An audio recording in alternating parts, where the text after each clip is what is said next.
반갑습니다. 주식대가 셜록입니다. 오늘 영상은 금요일 기준으로 영상을 찍는다라는 점 감안하고 시청해주시면 감사하겠습니다. 시장 이야기를 먼저 하면서 시작을 해보도록 하겠습니다. 미증시가 일제히 상승 마감을 해주었습니다. 같은 날 발표된 경제 지표가 상승을 견인했는데 실업수당 청구 건수가 전주보다 5만여 명 적은 36만여 명으로 집계가 됐는데 이는 코로나 사태가 본격화한 작년 3월 이후 최저치를 기록한 것이라고 합니다. 최근 연준이 긴축에 나서기 위한 전제 조건으로 고용 회복세에 중점을 두고 있기 때문에 고용지표에 관심이 쏠리고 있는데요.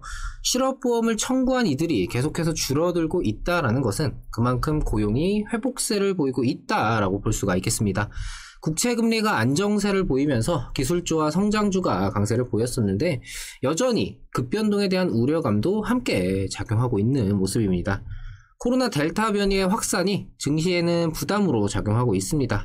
유럽은 지난 10주간 이어진 신규 확진자 감소세가 끝나고 다시 증가세로 전환이 되었고 우리나라 역시 최근 들어서 확진자가 계속해서 증가하고 있는 상황이죠. 전 세계적으로 경기 회복의 추세 자체가 꺾인 것은 아니지만 그렇다고 안정적인 상승을 낙관할 수만은 없는 상황입니다.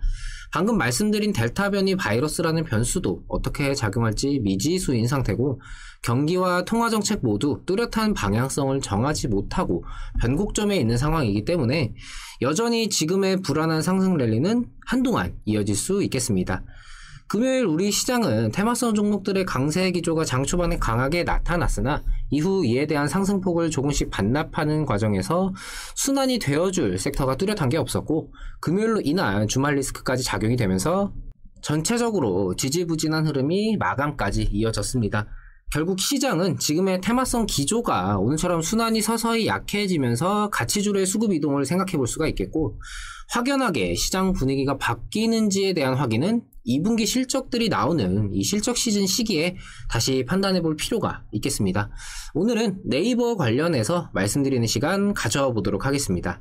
제가 올려드리는 영상은 보통 한 번으로 끝나는 게 아니라 주기적으로 거의 매일 올려드리면서 그날그날의 상황과 이후 전망에 대해 수정, 보완해 나가면서 매매 참고하실 수 있도록 도움을 드리고 있습니다.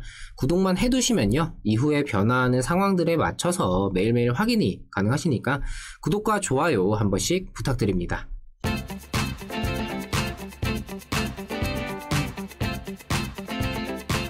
금요일 네이버 파이낸셜이 이 스마트 스토어 사업자에게 제공하는 주문관리 서비스의 수수료율 체계를 매출 기준으로 더욱 단순화하고 중소상공인들의 수수료 부담을 줄이는 방향으로 변경을 하겠다라고 밝혔습니다. 네이버 파이낸셜의 이 주문관리 서비스는 결제 대행, 판매 관리, 배송 추적, 고객 관리 및 마케팅, 매출 분석 등 이 온라인 상거래 비즈니스 전반에 걸쳐 필요한 모든 서비스를 스마트 스토어 사업자에게 제공하는 통합 솔루션입니다.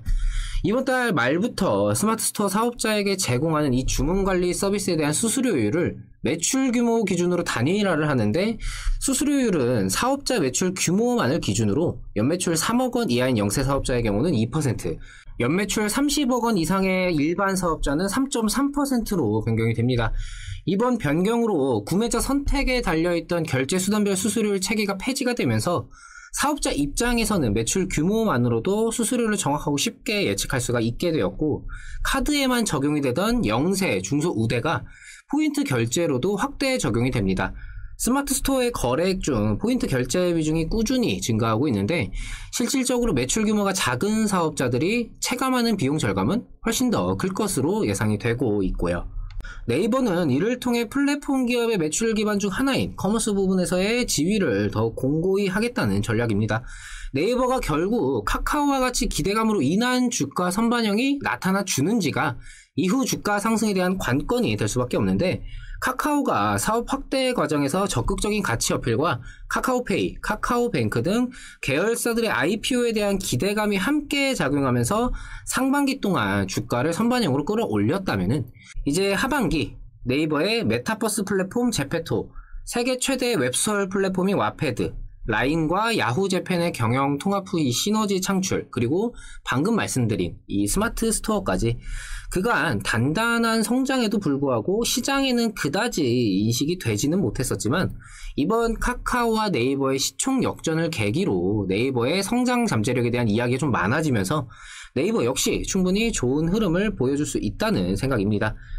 최근 카카오와 비슷한 주가 흐름을 보이면서 네이버 역시 성장에 대한 기대감이 주가에 적용이 되어줄 수 있는 가능성이 높아진 상태입니다.